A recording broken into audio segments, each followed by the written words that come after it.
Ախալքալաքի կենտրոնական հոսպիտալի ծննդական բաժնի շնորհիվ ամեն տարի լույս աշխարհ են գալիս հարյուրավոր երեխաներ։ Ամեն տարի ծննդաբերության քանակը փոխվում է ինչպես դրական, այնպես էլ բացասական կողմով։ Այս տարվա ծննդաբերության քանակի մասին հոսպիտալի մենեջեր Ալեքսանդր Թորոյանի հարցազրույցում։ Վերաբերում է տարվա կդրվածքով մեր ունեցած ստատիստիկային, այսինքն ծննդօգնության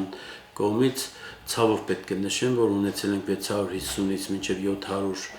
հաշվառման առած հղիներ, մեր մոտ ծննդաբերության են եկել 300-320 հղի, այսինքն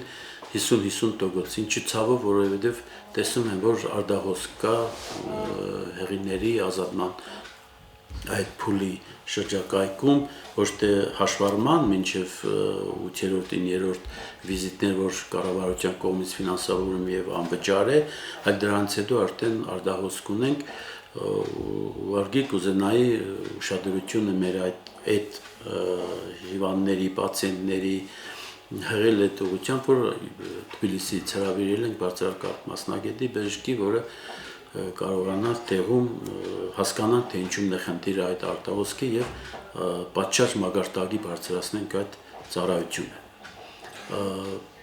Կյանքս քանի երեխա, մանչ քանի աղջիկ է ծնվել։ Մոտավորապես 320-ից 170 աղջիկ են, մնացած 150-ը տղա են, մոտավորապես էլ այդ կարգի, ավելի ճշգրիտ թվերը ունեմ։